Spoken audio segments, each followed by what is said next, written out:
If you're carrying guilt, fear, or shame that doesn't quite feel like yours, it probably isn't. And yes, you can give it back.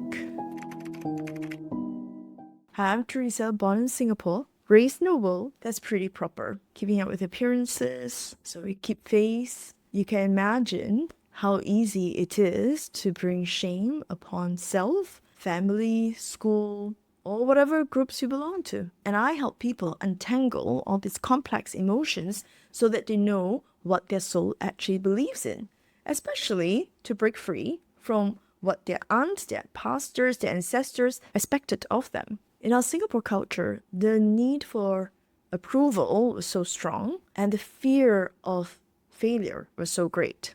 A parent brought in her daughter who has selective mutism. The young girl mispronounced a word during a class presentation. The class laughed. She didn't, and she never spoke again. Very often, I meet with children, teens, young adults, suffering from suicidal thoughts, anxiety, or depression. And the parents couldn't understand where all this deep emotional pain came from, or how did they get triggered, how did they get brought on. And they come to see me and I'll do a quick energetic scan. And very often I will see there are emotions bottled up at their solar plexus or at their throat chakra.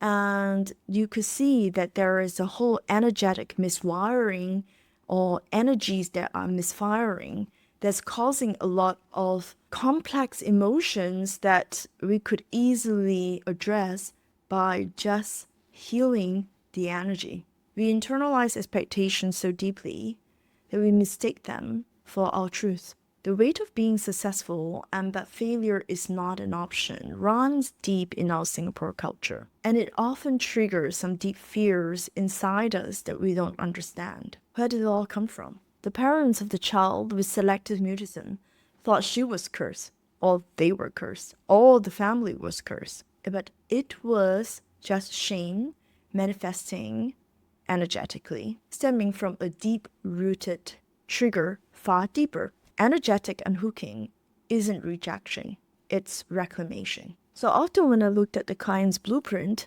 I will see what the ancestors have left behind.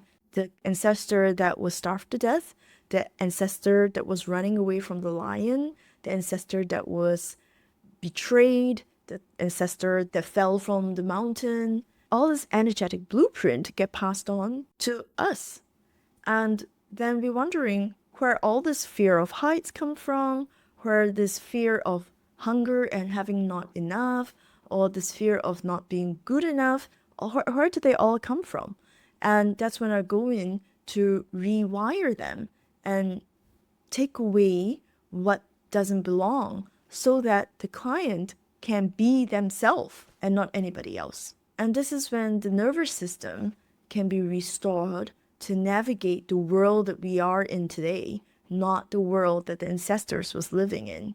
So there really isn't any tigers chasing us, or that the tribe will die because he didn't catch that rabbit for them. And finally, the client can be clear and know who she is and what she wants and what she truly believes in. So sometimes healing looks like wearing a crop top and not panicking. A client was finally able to speak unfiltered in her IG story wearing what she wants, a crop top, and not be afraid of not being proper and not being afraid of bringing shame to herself or her family. She can truly be herself because we were able to finally delete the energy that she has never chose because she was just born with them and doesn't belong to her.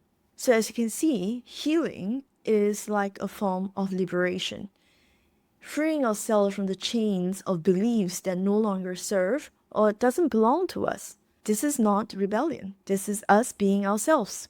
If you know someone carrying this invisible weight from tradition, family, or fear, send them this.